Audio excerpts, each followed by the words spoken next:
బంగాళాఖాతంలో వాయుగుండం, తూర్పు తీరంలో తుపాను హెచ్చరిక, ఢిల్లీ చిరునామాలైన 7 రేస్ కోర్స్ అండ్ 10 జన్పథ్ల కింద భూకంపం.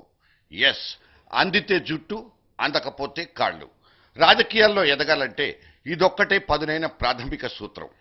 జాతీయ పార్టీలతో అవసరాన్ని బట్టి అంటి ముట్టకుండా అడుగులో అడుగేసుకున్న ప్రాంతీయ పవర్లన్నీ రేపటి నుంచి ఏకతాటి మీద సర్కస్ చేయడానికి సిద్ధమైపోయాయా? ఈక్వేషన్ 2014 ఇప్పటి నుంచే కాకరేపుతోందా?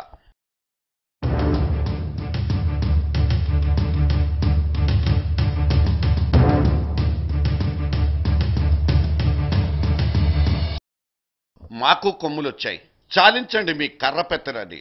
బెంగాల్లో కాలు మోపిన తర్వాత మమతా బెనర్జీ ఢిల్లీతో ఈ తరహా పుల్లవిరుపు చర్యలకే తావిస్తోంది. జాతీయ తీవ్రవాద నిర్మూలన కేంద్రం అంటూ ఎన్సిటిసి పేరుతో ముందుకొచ్చిన హోంమంత్రి చిదంబరానికి సడన్ గా 7 రాష్ట్రాలు 8 మంది ముఖ్యమంత్రులు షాక్ ట్రీట్మెంట్ ఇస్తే ఆ గ్యాంగ్ ను లీడ్ చేస్తున్న మమతమ్మ రేపటి కోసం ఒక టెర్రర్ స్కెచ్ గీసుకుంది. తృణమూల్, అన్నాడీఎంకే, బిజు జనతాదళ్, తెలుగుదేశం టోటల్ గా ఢిల్లీ వైపు దూసుకెళ్లే ఈస్ట్ కోస్ట్ ఎక్స్ప్రెస్. ఈ 4 అబౌవ్ యావరేజ్ రాష్ట్రాల్లో మొత్తం 128 లోక్సభ సీట్లు. ఈ మాత్రం కూడిక చాలు కాంగ్రెస్ పార్టీని మట్టి కరిపించడానికి. జేడీయూ నితీష్ కుమార్, అసోం గణపరిషత్ మహంతా, ఎన్సీపీ శరద్ పవార్ అవసరాన్ని బట్టి చేతులు కలపడానికి ముందుకొచ్చే అదనపు సాయుధ బలగాలు. కాంగ్రెస్ ని వదిలిపెట్టిన స్థలాన్ని బీజేపీ కబ్జా చేయకుండా చూడడమే వీటి ముందున్న very next target. Non Congress, non కాషాయపు కూటమికి బెంగాల్ దీదీదే నేతృత్వం.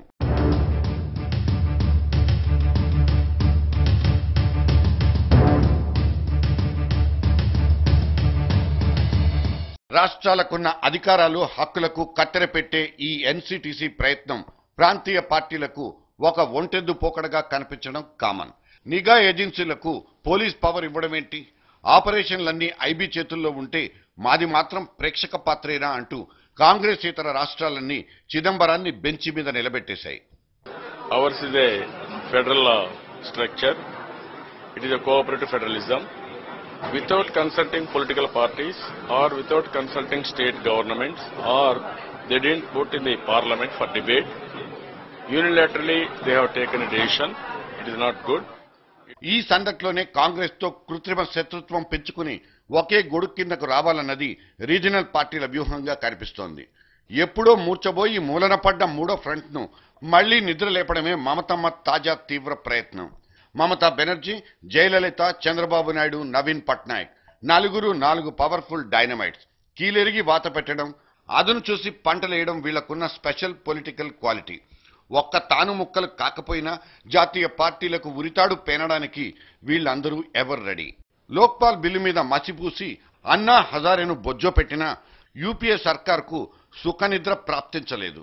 వెంటనే దూసుకొచ్చిన యూపీ ఎన్నికలు సోనియాను, ఆమె కూతుర్ని, చివరకు మనవళ్ళని కూడా ఓట్ల జాతరలోకి లాగేసింది. కాంగ్రెస్ పార్టీ తురుపు ముక్క ఆచా కిరణం రాహుల్ గాంధీ ఉత్తరప్రదేశ్ అసెంబ్లీ నుంచి నరుక్కొస్తుంటే తూర్పు దిక్కు నుంచి శక్తివంతమైన ఇంకో మందు పాత్ర సిద్ధమైపోయిందా? ఇప్పుడు కేంద్రం ఇస్తున్నది ఉప్పు కారం లేని చేదు పాలన. అందుకే దాని మీదున్న వ్యతిరేకత రాష్ట్రాల దాకా పాకిపోయిందా? మొన్నటి ముంబై మున్సిపల్ ఎన్నికల్లో బీజేపీ, శివసేన జెండాలే రెపరెపలాడిన విధానాన్ని బట్టి చూస్తే ఉత్తరప్రదేశ్లో కూడా కాంగ్రెస్ కథ తిరగబడిపోతుందన్న అంచనాలు పుట్టేస్తున్నాయి. ఒకవేళ యూపీ చరిత్రను తిప్పి రాస్తానన్న రాహుల్ ప్రతిజ్ఞ నెరవేరకపోతే దాని ప్రభావం కాంగ్రెస్ పార్టీకి అంతా అంటుకుంటుంది. అప్పుడు ఈ ప్రాంతీయ శక్తుల ఏకీకృతమనే ప్రక్రియ వేగవంతం అవుతుందని ముందస్తు విశ్లేషణలు హెచ్చరిస్తున్నాయి. ఫైనల్ గా నేషనల్ కౌంటర్ టెర్రరిజం సెంటర్ అనబడే Chidambaram dream theme Congress future కే ఎర్త్ పెట్టబోతోందా? తూర్పున ఉదయించిన ఈ 4 సూర్యుళ్లకు మూడొచ్చి రేపు కేంద్రంలో కథ నడిపించేంత శక్తిని కూడగట్టుకున్నా ఆశ్చర్యం లేదంటున్నాయి తాజా విశ్లేషణలు. అసలే సంకీర్ణ సీజన్. రాజకీయ అలజడి పెరిగిపోయిన ఈ రోజుల్లో మూడో కూటమి విజయవంతమైన అది శాశ్వతం కాబోదంటోంది సంకీర్ణ చరిత్ర. ఫస్ట్ నాన్ కాంగ్రెస్ గవర్నమెంట్ అంటూ 1977లో మొరార్జీ దేశాయ్ ఆశలు రేపినా చరణ్ సింగ్ తిరుగుబాటు కారణంగా అది 2 కుప్పకూలిపోయింది. కాంగ్రెసే కేంద్రానికి దిక్కైంది. 1989లో విపి సింగ్ సారథ్యంలో నేషనల్ ఫ్రంట్ సీన్లోకి వచ్చినా దాని ఆయుష్ కేవలం 11 నెలలు మాత్రమే. తర్వాత 96లో 13 పార్టీల యునైటెడ్ ఫ్రంట్ ప్రభుత్వానికి దేవగౌడ ప్రధాని. అన్పాపులర్ పీఎంగా చరిత్రకెక్కారు.